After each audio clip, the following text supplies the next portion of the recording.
उस व्यक्ति को गलती से एक सांस्कृतिक अवशेष से खरोंच लग गई थी, लेकिन उसने यह नहीं सोचा था कि वह एक भयानक वायरस से संक्रमित हो जाएगा। पहले तो उस आदमी ने इसकी परवाह नहीं की और सिर्फ घाव पर पट्टी बांध दी। अप्रत्याशित रूप से जब वह अगले दिन प्रदर्शनी में गया तो दशान को घबराहट होने लगी। उसका चेहरा लगातार ठंडा था और यहाँ तक कि उसकी आंखें भी लाल रक्त से भरी हुई थीं, जब तक कि वह पूरी तरह से उत्परिवर्तित नहीं हो गया। दशान ने अपना नाक वाला हाथ बाहर निकाला और बिना कुछ कहे क्यूरेटर की ओर चला गया। वह शतरंज के मोहरे को दूर भेजना चाहता था, लेकिन उसकी यह हरकत अंगरक्षक ने देख ली। इसके बाद उसने अपनी पिस्तौल निकाली और दशन को उस ओर भागने से रोका, फिर उस पर बंदूक तान दी।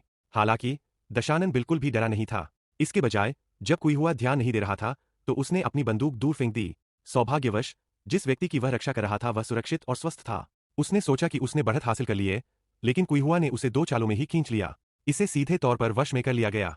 अजीब बात यह थी कि जैसे ही दशानन घायल हुआ, सांस्कृतिक अवशेष के सिर से तरबूज के बीज निकलने लगे। यह देखकर व्यवस्थापक ने तुरंत पुलिस को बुलाया और मंच के पीछे उसे साफ करना चाहा, लेकिन वह गलती से जमीन पर गिर गया और सांस्कृतिक अवशेष उसके हाथ से फिसलकर एक रहस्यमय व्यक्ति के हाथों में चला गया।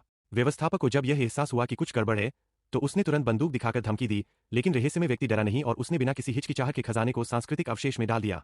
जैसे जैसे चमकदार रोशनी चमकती रही, दशान बेहद असहज हो गया और एक पल से भी कम समय के प्रयास में दशान को उत्तर पश्चिम में भेज दिया गया और अंततः सब कुछ सामान्य हो गया।